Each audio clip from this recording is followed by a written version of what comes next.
Secretary of State Marco Rubio will serve as interim national security advisor. So if you're keeping track at home, this is Rubio's third, fourth job, maybe?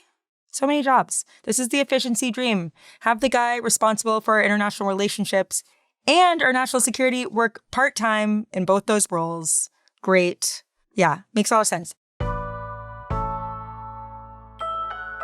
It is Friday, May 2nd. I'm Josie Duffy-Rice, in for Jane Coaston, and this is What a Day, the show that can't stop laughing at the fact that the man Trump once derided as Little Marco is now running half the government. Good for you, Little Marco. Get a pay raise. Don't be shy. On today's show, the Department of Justice preemptively sues states before the states can sue fossil fuel companies. Yes, you heard that correctly. And former President Joe Biden announces his first daytime talk show appearance since leaving the White House. But let's start with the administration's national security shakeup. On Thursday, President Donald Trump announced that he was ousting National Security Advisor Mike Waltz weeks after Waltz accidentally added a journalist to a Signal group chat. For those who may have forgotten, in March, Waltz included Jeffrey Goldberg, editor-in-chief of The Atlantic, in a confidential chat discussing details about a military operation in Yemen. He later claimed that Goldberg's contact was, quote, sucked in to his phone. After that, Waltz's future in the administration was clearly uncertain, but Trump denied that he was planning on firing Waltz for the gaffe. But as of Thursday, Waltz is moving on. The king of firing people is playing this one a little more demurely. He posted on Truth Social that Waltz would be taking his talents to a different part of the Trump administration. The president has said he will nominate Waltz to be his ambassador to the United Nations. Meanwhile, Trump said Secretary of State Marco Rubio will serve as interim national security advisor. So if you're keeping track at home, this is Rubio's third, fourth job, maybe? So many jobs. This is the efficiency dream. Have the guy responsible for our international relationships and our national security work part-time in both those roles. Great. Yeah, makes a lot of sense. Here's State Department spokesperson Tammy Bruce learning in real time that her boss has just been given yet another job. It is clear that I just heard this from you. This is the magic. The magic. Clearly surprised by this news, Bruce tried to improv a coherent response. It is, as I think would be clear to all of you, you don't want to get ahead of your skis in drawing conclusions or speculating about what may occur. And you can have a general sense of what's possible, and then you see that manifest usually. But I think the one thing I've learned is that things don't happen until the president says they're going to happen. So the fact that is, which was obviously Truth Social. Yeah. Sounds like she's reading tarot cards, but in fact, she's a major role in our government. Again, Waltz's departure is not a shock exactly, given that he added one of the most famous journalists in America to a chat about a military attack. But it is still a blow to the administration, which has been trying to avoid the high turnover that characterized Trump's first term. And that seems to be the reason that Trump is working so hard to spin this. Here's Vice President J.D. Vance on Thursday. So he wasn't let go. He is being made ambassador to the United Nations, which, of course, is a Senate-confirmed position. I think you can make a good argument that it's a promotion. But we brought Mike on to do some serious reforms of the National Security Council. He has done that. I like Mike. I think he's a great guy. He's got the trust of both me and the president. I love this. He's like, we brought him on to fix national security. He did it in 100 days. So we're just going to put him in another job now. It's time for him to take on another Trump priority. Human rights and international cooperation. I spoke to Jake Traylor, White House reporter for Politico, about Waltz's departure and the possibility of other transitions due to Signalgate as speculation about Defense Secretary Pete Hegseth continues. Jake, welcome to What a Day. Thanks for having me. What a day. What a day. What a day. That's every day these days. Yeah. So Waltz, his ouster, had been rumored for a while. Why do you think this is happening now? Yeah, it's really interesting. And my colleagues over at Politico, Dasha Burns and Rachel Bate, had some really great reporting on this in March, saying basically that the plan all along was that we would see Waltz eventually get kicked in some capacity. That essentially they did not want it to look like that they got rid of Waltz because of the Signal group chat that became so infamous and looked so rough for the administration. Right. And then what's still really interesting to me is in all the reporting about Waltz being ousted from his position, the fact that then hours later, Trump then announces that he's shifting him over to the UN. I'm still curious if that was a product of him trying to save face and not see him fired as we saw in the first administration, or if that was actually the plan all along. So I can't say as to why today specifically. It seemed as though wanted to wait for things to die down, and obviously things are fully back in commotion. Far-right activist, I feel like that's not even a strong enough descriptor for Laura Loomer.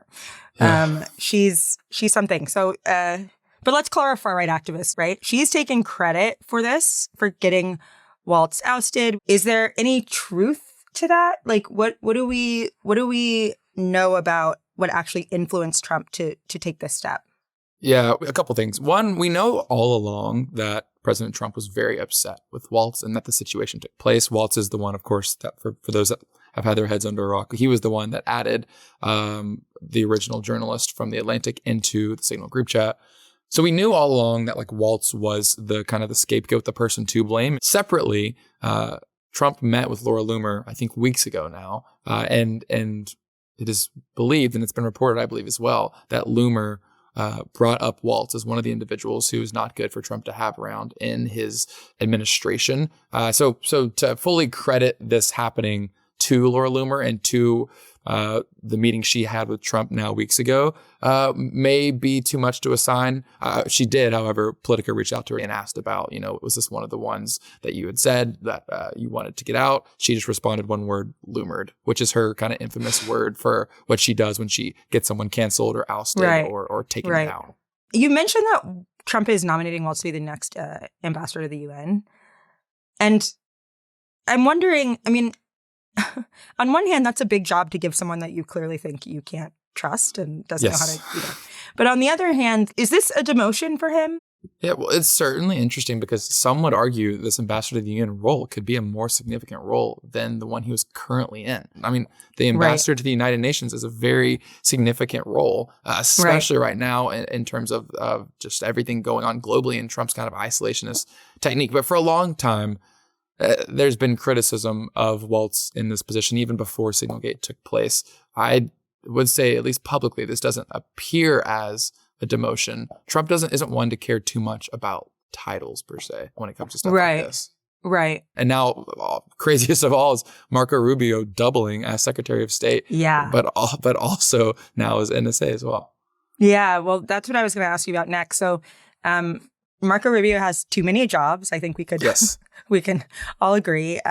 New interim national security advisor, Secretary of State, national archivist, right? With these kind of two huge national security roles, how does this work? Yeah, I think honestly, Josie, the answer is we don't fully know yet. Like these roles, though they have a lot of overlap, Secretary of State and National Security Advisor, they have overlap. They're also certainly different. I think for context, I don't think this has been done simultaneously since it was Henry Kissinger held both titles under like Nixon and the Ford administration. And then you're right, like not that these are significant roles, but on top of these two very significant roles, he also is serving as the head of the National Archives. So like he has 4 titles now in this administration. I will say Marco Rubio has been actively present for a lot of these meetings and a lot of these conversations. We've seen him in the Oval Office and in these rooms, but he also kind of has been to the side. Like it's been a lot of like Steve Witkoff, or it's been Trump himself, or it's been J.D. Vance. And then Marco Rubio has kind of been like the 4th or 5th player at the table. And so it kind of feels like he's just picked up another like side character plot role in this big Trump administration where he's got a lot of important titles, but he's certainly not acting as a conventional Secretary of State. I don't imagine he'll act as a conventional National Security Advisor as well. Well, the two jobs do feel like they come from a different position, right? One of them is a little bit more defensive or oppositional, right? And then the Secretary of State is kind of a mediation job, right? It's like building relationships, et cetera. I wonder just how you think the two different goals of these roles, having one person play them, how that's going to play out. And I'll just add on top of that is you have these two roles that you're right. They're in some ways they can be potentially adversarial, and that's intentional to kind of have a full scope of a White House administration. It's kind of why it's meant to be held by two different individuals, two different motivations. Separately, on top of that, you kind of have like Marco Rubio still, who has a kind of somewhat previous like hawkish stance when it comes to international affairs, now playing into the Trump isolationism as well. And so it's like he's balancing what Trump wants versus what he kind of used to be on top of now this NSA role, on top of the Secretary of State role as well. I'm curious how much of a say of a yes he had in agreeing to this additional tacked on role that he took on. Yeah, absolutely. I mean, so there are a couple other rumors swirling around, right? That possibly, as you mentioned before, Steve Witkoff could be the next national security advisor. There are rumors that Defense Secretary Pete Hegseth could be the next one to be, removed from his position. What do you think about both of those? And on the Hegseth point, where do you think would be the tipping point for Trump to actually get rid of him?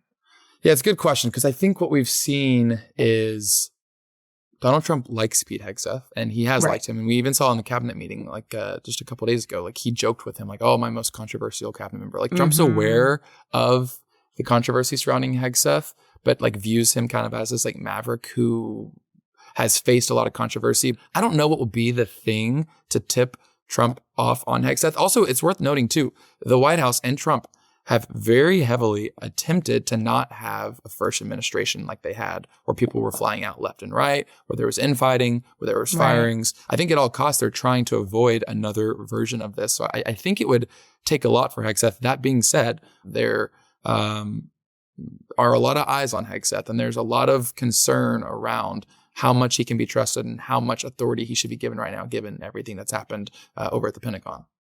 Yeah, I mean, the point you just made about Trump trying to signal a sort of different second administration, right? Especially when it comes to the turnover. And now we're just at this point. He's 100 days back in office. The administration's kind of trying to spin this term so far as like pure success. But there's been a shift this week. We got some bad poll numbers, the economy numbers, and now the first, what looks like an ouster of a top advisor, no matter how they try to spin it. So what do you think? Is this a vibe shift? What are we seeing right now? Like, how do you kind of think that this plays out going forward? Yeah, I'll tell you this. This is not the 100-day fodder the Trump administration was probably hoping for. Like this week, this 100-day marker of the administration is supposed to be kind of celebratory of all the things that have been done. And we've seen the Trump administration do a lot of that, talk about the promises they've kept so far. But Trump is still Trump, and his team, you have these loyalists come in where the major measure or marker of who is to come in is how loyal are they to Donald Trump. And because of that, I think you end up with there are some holes in this administration, or there are some allegiances of who does Trump like the most, or who does he have favor with, and maybe he has favor with someone today, but it goes away tomorrow. That's a very volatile metric or measure to have. And so as we see Trump potentially turn on Waltz, as we maybe see him turn on Hegseth, I think this is kind of inevitable.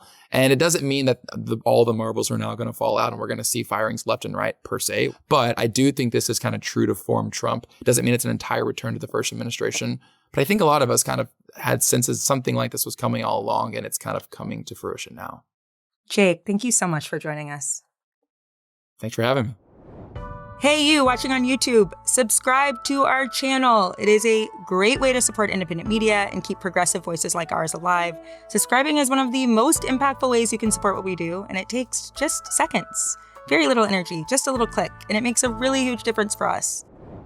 What a Day is brought to you by Magic Spoon. Magic Spoon makes high-protein, zero-sugar cereals and treats reinvented from your childhood, which means you get a little side of nostalgia with your breakfast. Or honestly, it doesn't even need to be breakfast. I have it as a snack. I have it as a third supper. You have dinner, and then you have your second helping, and then a couple hours later it's third supper. Magic Spoon is third supper for me. Magic Spoon is also launching a brand new high-protein granola.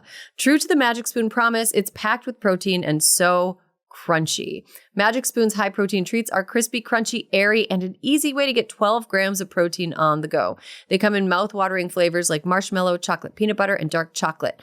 Magic Spoon's brand new granola packs in 13 grams of protein and 0 added sugars. They come in delicious flavors like dark chocolate almond, honey almond, and peanut butter. Get $5 off your next order at magicspoon.com/day or look for Magic Spoon on Amazon or in your nearest grocery store. That's magicspoon.com/day for $5 off. Headlines. Instead of an administration working to advance America's highest ideals, we are witnessing the wholesale abandonment of those ideals. Former Vice President Kamala Harris gave her first major public speech since she left office.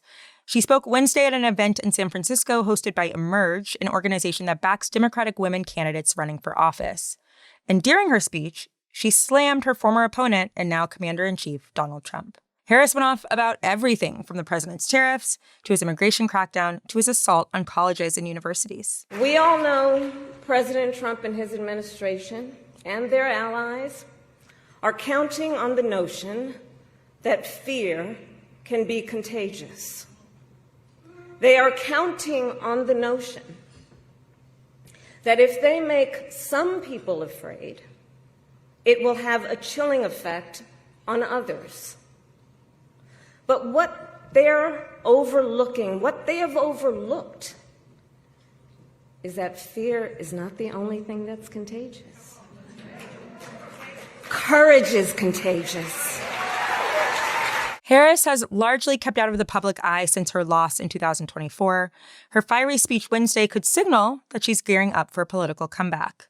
It's rumored that she's weighing a bid for California governor in 2026. Sources told ABC News in March that she will make a decision by the end of the summer. Former President Joe Biden also seems to be itching to step back into the spotlight. He and former First Lady Jill Biden are scheduled to appear live on ABC's The View next week. It will be their first joint interview since leaving the White House. The Biden's choice to do The View makes sense. Joe became the first sitting president to appear live on the show last September, and he's been a guest on the show nearly a dozen times. The Biden's appearance is set for May 8th. A federal judge barred the Trump administration on Thursday from using the Alien Enemies Act to deport Venezuelans in South Texas it deems to be criminals. The ruling is a blow to the administration's continuous crackdown on immigration. So let's back up for a little bit of context. Earlier this year, the administration labeled the Venezuelan gang Tren de Aragua as a designated foreign terrorist organization. And in March, Trump issued a proclamation claiming that TDA is threatening an invasion of the U.S. in order to justify deporting alleged gang members through the Alien Enemies Act. In his ruling on Thursday, U.S. District Court Judge Fernando Rodriguez Jr., a Trump nominee, by the way, said that the proclamation does not describe actions by TDA that fall within the statute's meaning of invasion. Also, just a very important reminder here, the Alien Enemies Act has only been invoked 3 times in U.S. history before Trump, and all of them were during times of war. And judges in multiple states have since temporarily blocked the deportation of migrants detained under the law. The Department of Justice sued Hawaii and Michigan over their plans to sue fossil fuel companies for harms caused by climate change. The DOJ announced the 2 separate lawsuits on Thursday, and this comes after Hawaii Governor Josh Green said earlier this week that his state intends to sue oil and gas companies and make them pay for damages caused by climate change. He cited the 2023 Maui wildfires. And Michigan Attorney General Dana Nessel said last year that she may pursue litigation against the fossil fuel industry for negative impacts on her state's climate and environment. But Hawaii and Michigan haven't sued yet. The Trump administration is suing the states preemptively to stop them from suing in the future. The DOJ argues that Hawaii and Michigan's planned legal actions, quote, threaten American energy independence. That's not how this works at all. Legal experts say that this "you can't sue if we sue you first" maneuver is pretty unusual. In fact, one expert told the New York Times, quote, procedurally, it's wacky. You learn this day one of law school. You can't just, someone has to do something for you to sue them. Come on. The DOJ also said on Thursday that it sued the states of Vermont and New York over their climate superfund laws that require fossil fuel companies to chip in for state initiatives to prevent and repair damage caused by climate change. Health and Human Services Secretary Robert F. Kennedy Jr. is planning on changing the way some vaccines are tested, spurring concern from medical experts. The potential shift would require new vaccines to go through placebo trials, meaning some people would receive the vaccine and others would receive a dud, like a saline shot. And then the results would be compared. An HHS spokesperson said in a statement, quote, all new vaccines will undergo safety testing and placebo-controlled trials prior to licensure, a radical departure from past practices.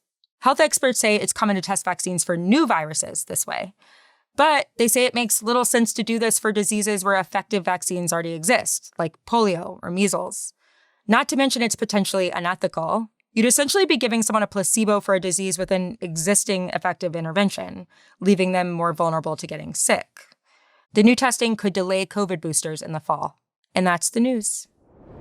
That is all for today. If you like the show, make sure you subscribe, leave a review. Don't let your boss make you do multiple jobs, and tell your friends to listen. And if you are into reading and not just transcripts of Mike Waltz's signal chats during cabinet meetings, What a Day is also a nightly newsletter, so check it out and subscribe at cricket.com/subscribe. I'm Josie Duffy Rice. And little Marco, update your resume. Recruiters are going to love you.